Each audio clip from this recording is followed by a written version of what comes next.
오늘 이 밤에도 거룩한 주일을 예배로 채우시는 모든 여러분들 가운데 하나님의 은혜가 충만하시길 바랍니다. 제가 늘 이렇게 예배를 시작하기 전에, 말씀을 시작하기 전에 인사를 옆 사람과 나누는데요, 오늘은 저희 청년부식의 인사로 함께 나눠보도록 하겠습니다. 저희 청년부 이름은 위드, 함께하는 청년부인데요, 우리 함께해서 행복합니다 옆 사람과 함께 인사하시도록 하겠습니다. 함께해서 행복합니다. 함께해서 행복합니다. 여러분들이 기도를 해주시고 함께 해주셔서 우리 청년부가 계속 부흥하고 있는 줄 믿습니다. 여러분들도 함께 기도해 주시고요, 우리 청년부를 위해서 날마다 함께 기도로 힘써 주시기를 부탁드립니다. 우리 사순절을 잘 보내고 계신가요? 담임 목사님께서 사순절 뭐를 좀 열심히 하자고 하셨죠? 기도를 열심히 하자고 하셨습니다. 기도를 해보니까 어떠세요? 할렐루야, 아멘입니다. 기도하다 보니까 너무 좋죠. 또 처음에는 기도할 거리가 없어 보이는데 또 하다 보니까 할 거리가 점점 늘어나고, 또 기도할 시간도 있구나, 나한테 시간이 있었구나 라는 것을 깨닫게 되는 것을 보면 참 감사한 일인 것 같습니다. 하나님께서 여러분들이 드리는 감사의 기도 가운데 하나님의 은혜를 충만히 부어주실 줄 믿습니다. 그렇다면 여러분들 혹시 무엇을 놓고 기도하시나요? 물론 우리 사순절 함께 기도하는 것, 우리 환우들을 위해서 기도하지만 여러 가지 기도를 또 여러분들이 드리시겠지만, 특별히 저는 우리 자녀들을 위해서 마음을 다해서 함께 기도해 주시기를 간절히 부탁드립니다. 왜 그러냐면 죄송합니다. 저희 청년부 예배 때 저희가 이렇게 Q&A 시간으로 시작이 돼요. Q&A가 뭐냐면 신앙적인 질문들이 있으면 그 전주에 질문을 하고요, 그 다음 주에 제가 그것을 대답을 해줍니다. 신앙적으로 대답을 해주는데, 얼마 전 한 청년을 통해 정말로 충격적인 질문을 하나 받은 적이 있어요. 몇몇 청년이 나눔을 하는데 이런 얘기가 나왔다는 겁니다. 나는 내가 결혼해서 자녀를 낳으면 그 아이가 성인이 되고 자랄 때까지 신앙에 대해서 강요하고 얘기하지 않을 거야, 이렇게 얘기를 하더라고요. 그래서 목사님이 이것에 대해서 어떻게 생각하십니까? 라고 얘기를 하더라고요. 저는 좀 그렇지만 이 말을 한 청년이 누군지를 물어봤습니다. 그런데 이 말을 한 청년들이 그냥 교회에 온 지 얼마 안 된 청년들이 아니라 권사님, 집사님 자녀들이라는 거예요. 저는 처음에 혹시 이 신앙생활을 얼마 안 됐으면 그럴 수 있겠다라고 생각을 했지만, 권사님, 집사님의 자녀들이다라는 얘기를 듣는 순간 충격에 빠졌습니다. 이 청년들이 정말 신실하고 예쁘게 신앙생활을 하고 있는데 어째서 저런 질문을 했을까, 저런 대답을 했을까라는 의문이 들었기 때문이에요.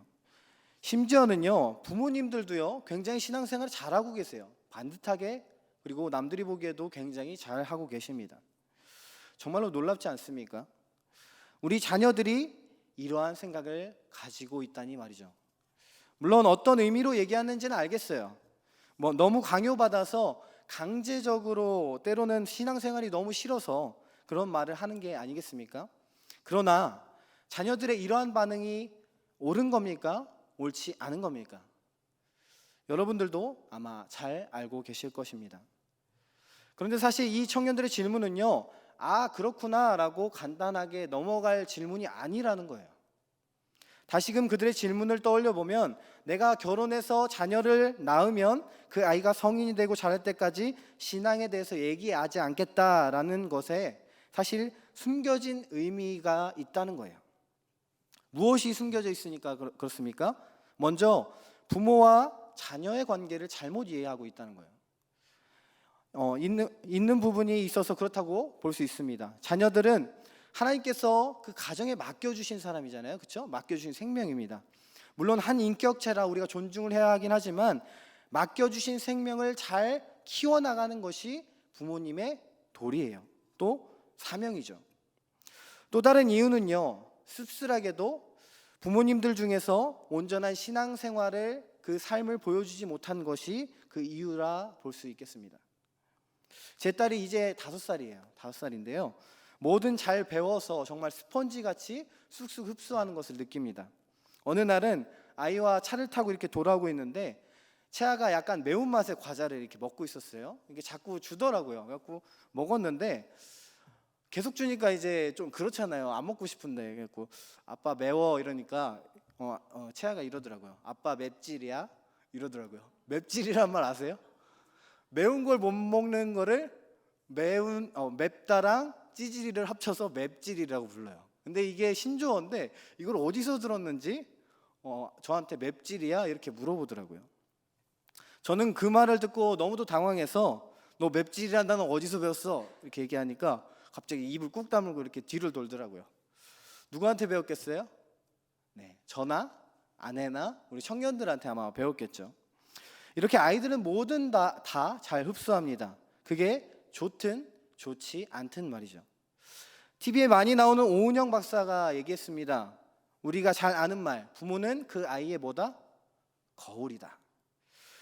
부모는 그 아이의 거울이다라고 얘기를 합니다. 그렇기에 아이를 잘 가르쳐야 한다라는 말이죠. 그런데 여기서 가르친다는 것이 단순히 말로 가르치는 교육을 얘기하는 것은 아닙니다. 자녀가 말로 배우는 것은요, 아마 퍼센테이지로 따졌을 때 한 100% 중 한 10% 정도밖에 안 될 거예요. 결국 부모님의 삶을 통해서 배우는 것이 더 크다라는 거예요.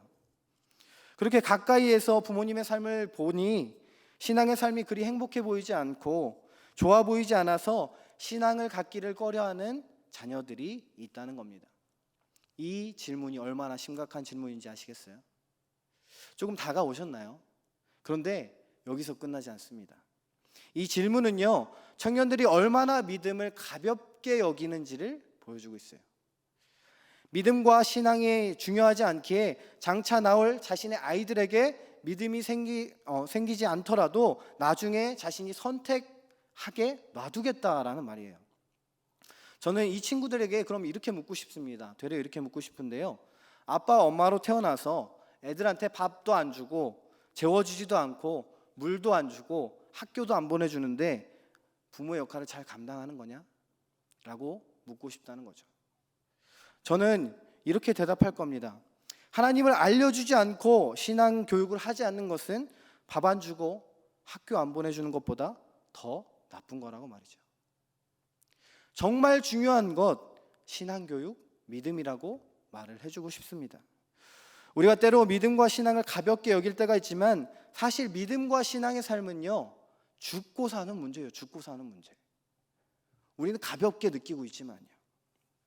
내 자녀가 태어나서 키울 때 자신이 선택할 때까지 신앙의 교육을 하지 않겠다는 말은요, 결국엔 어떻게 꼬리를 물고 나아가냐면 결국 나는 그리스도인의 삶을 살아가지 않겠다라는 고백이에요. 왜 그렇습니까? 내가 그 자녀들에게 보여주지 않겠다라는 말과 같은 거니까요. 그런데 지금 이 세대는 이러한 질문에 쉽게 던지고요, 또 고민하지 않고 대답을 해버립니다. 그런 자녀들, 그런 세대들이 너무도 많다는 거예요. 그래서 저는 오늘 말씀을 준비했습니다. 오늘 말씀의 제목이 뭔가요? 무엇을 남길 것인가? 우리는 무엇을 남길 것인가 고민해야 합니다. 호랑이는 죽어서 가죽을 남기고 사람은 죽어서 이름을 남긴다고 하죠. 그런데 저는 생각이 다릅니다. 사람은 무엇을 남길 때에 자기 자신을 위해서 돈을 남기거나 명예를 남기거나 하는 것이 사람이 아니에요. 죽은 사람을 위해서 무엇을 남기는 것은 아니라 생각합니다. 앞으로 살아갈 그 자녀들, 다음 세대를 위해서 무언가를 남겨야 할 줄로 믿습니다. 그리고 그 무엇을 남길 때에 다음 세대는요, 그것을 이어받아서 잘 살아갈 수 있을 거예요. 그래서 우리가 무엇을 남기는가, 그것은 정말로 중요한 문제입니다. 오늘 우리의 자녀들이 잘 살아가기 위해서, 또 우리 다음 세대들이 우리가 넘겨준 것을 잘 받고 잘 살아가기 위해서 무엇을 남겨줘야 할지 오늘 말씀을 통해 함께 나눠보길 원합니다. 오늘 말씀은 여러분들이 한 번쯤 들어보았을 말씀이에요. 쉐마라 불리우는 말씀입니다. 쉐마라는 말은요, 들으라라는 말인데요, 히브리어로 쉐마 이스라엘, 들으라 이스라엘아 라는 말씀으로 시작해서 쉐마 말씀으로 불리우는 말씀입니다. 이 말씀은 신명기 3에서 쓰였는데요. 오늘 말씀의 배경을 보면 모세를 통해 홍해를 건너는 출애굽 세대가 이 광야 1세대인데 출애굽 1세대인데 그 1세대가 광야에서 모두 다 죽고 모세가 요단강을 건너기 전 모압 평원에서 출애굽 2세대에게 전하는 말씀이에요. 출애굽을 경험한 1세대는요 정말 놀라운 하나님의 은혜를 경험했습니다. 애굽에서 전능하신 하나님이 내리시는 그 10가지 재앙도 직접 보았고요. 또 홍해를 가르시고 그 길을 여시는 하나님을 보았어요. 그 홍해가 갈라지는 장면을 보았다면 얼마나 믿음이 충만했겠어요. 또 얼마나 놀라웠겠어요. 또 광야에서는요 구름 기둥과 불 기둥이 밤낮으로 그들을 지키고 있는 것을 보았어요. 또 먹을 음식이 없는데 하늘에서 만나가 내리는 장면을 봅니다. 목이 마르다니 반석에서 물을 주시고요. 고기가 먹고 싶다고 하니까 메추라기를 바람을 통해서 일으키셔서 메추라기를 보내주십니다. 고기를 질릴 정도로 먹습니다. 200만 명이 말이죠. 배가 터지게 먹어서 고기 냄새가 정말 맡기 싫을 정도로 고기를 먹게 됩니다. 이러한 은혜를 경험한 세대가 바로 출애굽 1세대예요. 그리고 그런 은혜에 대한 이야기를 전해 들은 세대가 바로 출애굽 2세대입니다. 경험하지 못한 세대, 아직은. 이제 이 출애굽 2세대는 요단강을 건너서 가나안 땅으로 들어갈 거예요. 그렇죠? 근데 이 가나안 땅은 젖과 꿀이 흐르는 가나안 땅이다라고 얘기를 하지만 그곳은 좋은 것만은 아니었습니다. 왜 그러냐면 수많은 전쟁이 있을 것입니다. 그리고 그 전쟁이 끝나면 땅을 얻고 잘 살아가겠지만 수많은 우상들, 수많은 가나안 땅의 가치관과 영적인 전쟁이 그때부터 시작이 되는 거예요. 그것을 하나님께서 아셨고요. 또 말씀을 받은 모세도 알았기 때문에 오늘 이 말씀을 하고 있는 겁니다. 우리 4절과 5절 말씀을 우리 합독해 볼까요? 시작. 이스라엘아 들으라.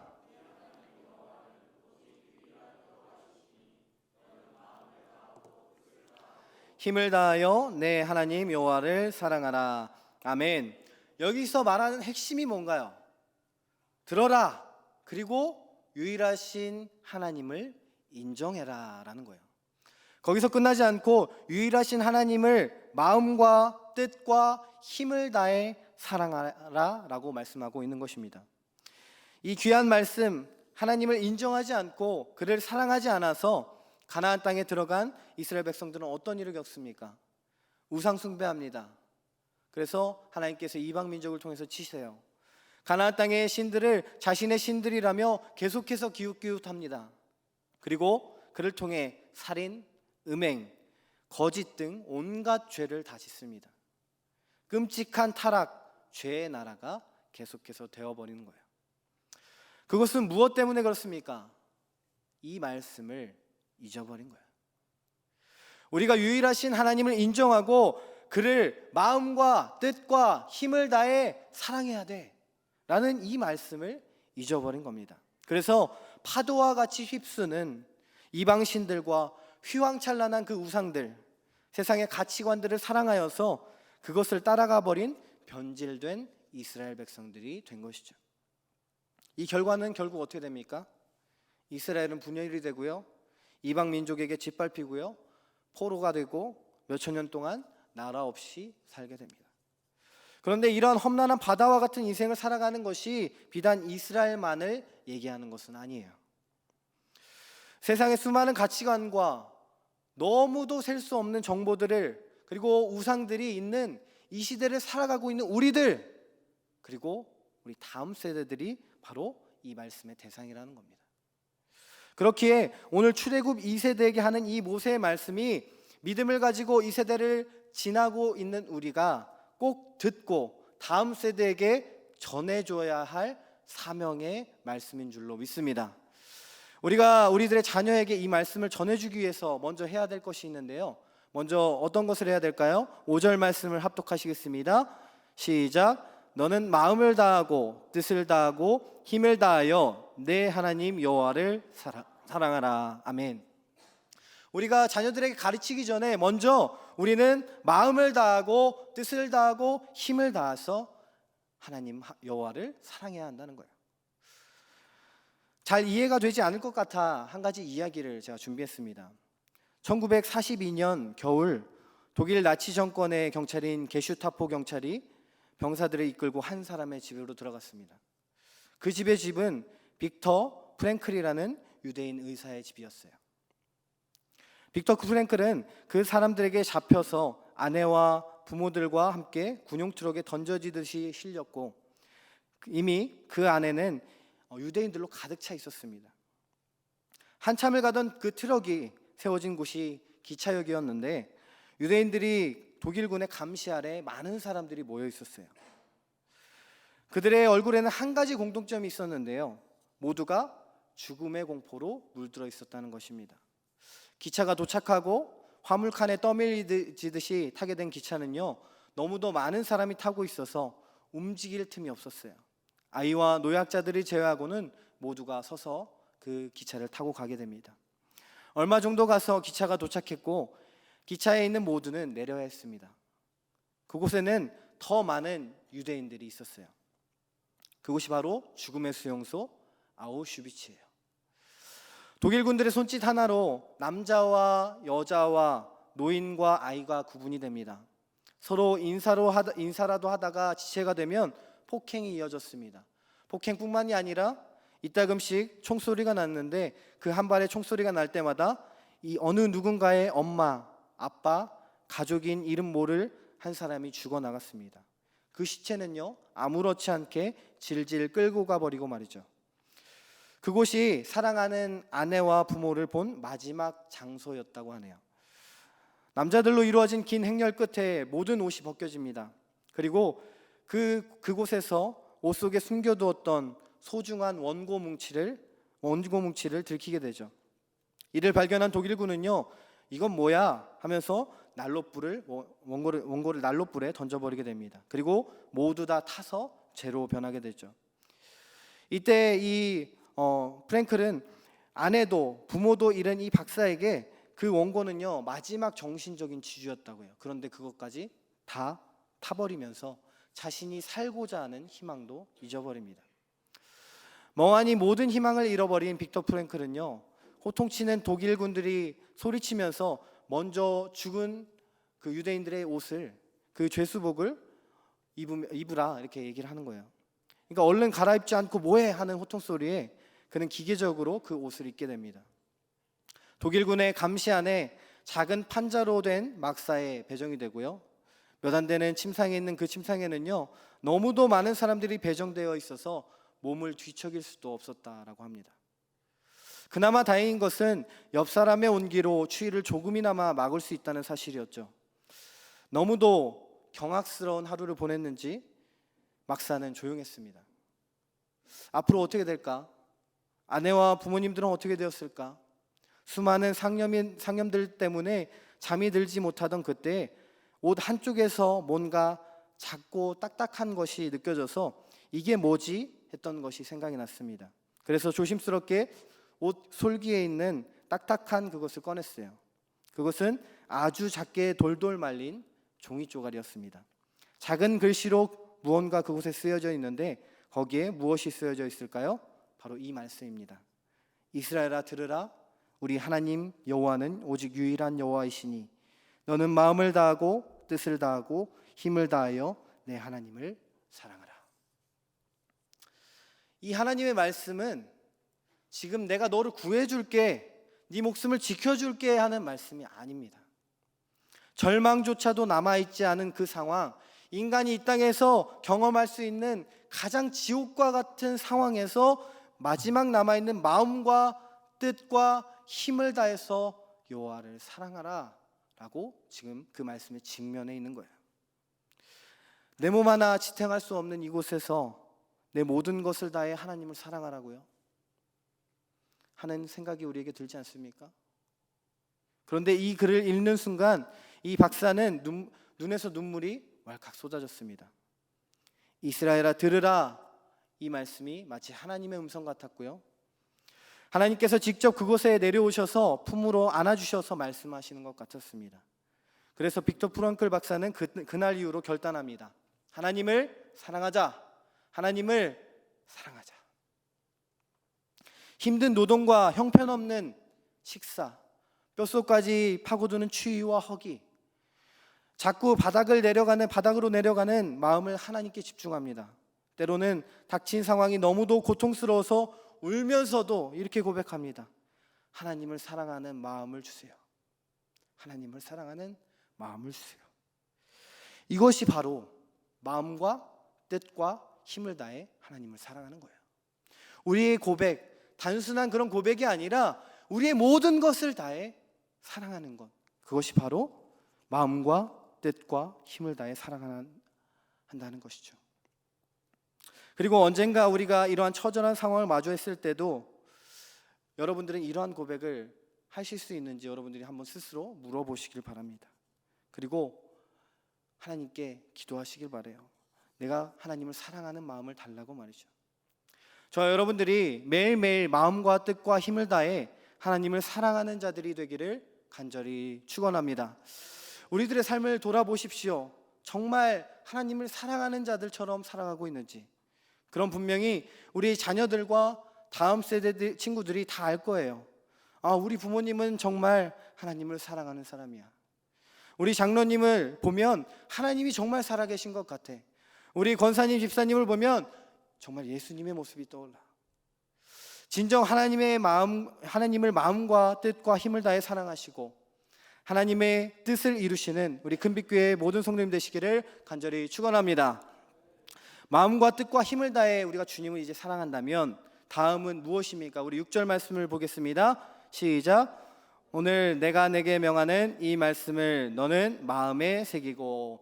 이 말씀을 마음에 새기는 거예요. 그리고 우리의 마음뿐만이 아니라 자녀들에게 새길 수 있도록 부지런히 가르치라 말씀합니다. 얼마나 부지런히 새기고 가르치라 말씀합니까? 7절부터 9절까지 말씀을 합독하시겠습니다. 시작. 내 자녀에게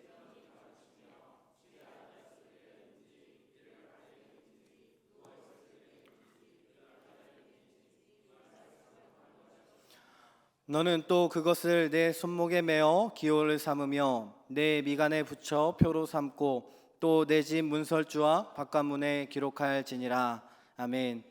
자녀들에게 부지런히 가르치는데요, 얼마나 부지런하게 가르치냐면 집에 앉아 있을 때나 길을 갈 때나 누워 있을 때나 일어날 때나 말씀을 가르치래요. 그냥 말로만이요? 아닙니다. 엄청 오버하는 것 아니야 라고 할 정도로 손목에 메고 미간에 붙여 표로 삼고 문설주와 바깥문에까지 기록하라 말씀합니다. 아직도 유대인들이 손목이나 이 이마에 차고 다니는 말씀을 넣는 함을 테필린이라고 하고요. 그 안에는 이 말씀 신명기 6장 4절에서 9절까지 말씀이 들어있습니다. 또 유대인들이 사는 집에 꼭 원통형이나 이렇게 네모난 조그만 박스 같은 게 이렇게 달려있거든요. 그게 뭐냐면 매주자라고 부르는 건데요, 그 안에도 이 말씀이 들어있어요. 이것들을 볼 때마다 이 유대인들이 무슨 생각을 할까요? 말씀을 굳이 펴보지 않아도 이 말씀을 생각할 것입니다. 우리 하나님 여호와는 오직 유일한 여호와이시니 너는 마음을 다하고 뜻을 다하고 힘을 다하여 내 하나님 여호와를 사랑하라. 이 말씀이 아마 떠오를 겁니다. 하나님의 말씀과 24시간을 함께하는 거예요. 이거 너무 지나친 거 아닙니까? 라는 생각이 드실 수도 있으실 것 같아요. 저도 처음엔 그랬거든요. 그런데 이 생각이 바뀌게 된 게 바로 유기성 목사님의 24시간 예수를 바라보라 라는 설교 때문이었어요. 그 핵심 메시지는 이렇습니다. 예수님을 계속해서 생각하고 묵상하라는 거예요. 예수님을 잊어버리지 않도록 말이죠. 그러면 어떤 일이 생겨나느냐? 어떤 시험이 와도 이길 힘이 생겨납니다. 예수님과 함께 계시는 것이 믿어지고 그를 바라보게 되면 이제는 더 이상 걱정, 근심, 두려움이 없어진다는 거예요. 그렇기에 24시간 예수님을 바라보고 산다는 게 절대로 지나치는 일이 아니고 24시간 하나님과 동행하며 사는 것이 절대 부담스러운 일이 아니라고 합니다. 하나님께서는 이것을 바라시는 거예요. 그리고 이런 모습을 자녀들과 사람에게 보이라는 겁니다. 24시간 하나님과 동행하는 모습을요. 삶으로 가르쳐주는 말씀, 삶으로 가르쳐주는 신앙을 보여주라는 거예요. 사랑하는 여러분, 삶으로 신앙을 보여주시고요, 삶으로 하나님의 살아계심을 보여주는 우리 큰빛교회 모든 성도님 되시기를 예수님의 이름으로 축복합니다. 여러분들이 말씀을 마음에 새기고 각자의 삶 속에서 하나님과 24시간 동행하면서 살아간다면 우리 교회 오지 말라고 해도 올 거예요. 오지 말라고 해도요. 사람들이 찾아서 올 겁니다. 왜요? 여러분들을 통해 하나님의 나라를 보고 하나님의 존재를 볼 것이기 때문입니다. 그래서 예수님께서도 이렇게 말씀하시잖아요. 마태복음 5장 16절 말씀에서 이같이 너희 빛이 사람 앞에 비치게 하여 그들로 너희 착한 행실을 보고 하늘에 계신 너희 아버지께 영광을 돌리게 하라. 아멘. 우리들을 보고 그들이 하나님께 영광을 돌리게 하기 위해서 우리는 날마다 주님과 동행해야 할 줄로 믿습니다. 특별히 여러분들의 가정에서, 일터에서 하나님과 동행하십시오. 그러면 여러분들의 모습을 통해서 우리의 자녀들과 우리의 다음 세대들이 하나님의 살아계심을 보게 될 거예요. 그리고 세상을 바꿀 그 믿음의 자녀로 다시 거듭나게 될 줄로 믿습니다. 믿음의 세대로서 우뚝 서서 이 큰빛 교회를 이끌어 나갈 줄로 믿습니다. 그렇다면 여러분들에게 묻겠습니다. 우리는 마지막에 무엇을 남기겠습니까? 함께 외쳐볼까요? 시작. 내가 남길 것은 오직 믿음의 유산입니다. 그렇습니다. 우리가 남길 것은 믿음의 유산이라는 거예요. 우리의 믿음의 유산을 통하여서 우리 청년들과 우리 아이들과 우리 모든 다음 세대가 이 땅에 빛을 밝힐 아름다운 세대로서 세워질 줄로 믿습니다. 그러려면 여러분들이 삶으로 살아내셔야 합니다. 말로만 하는 것이 아니라 삶으로 살아내셔야 합니다.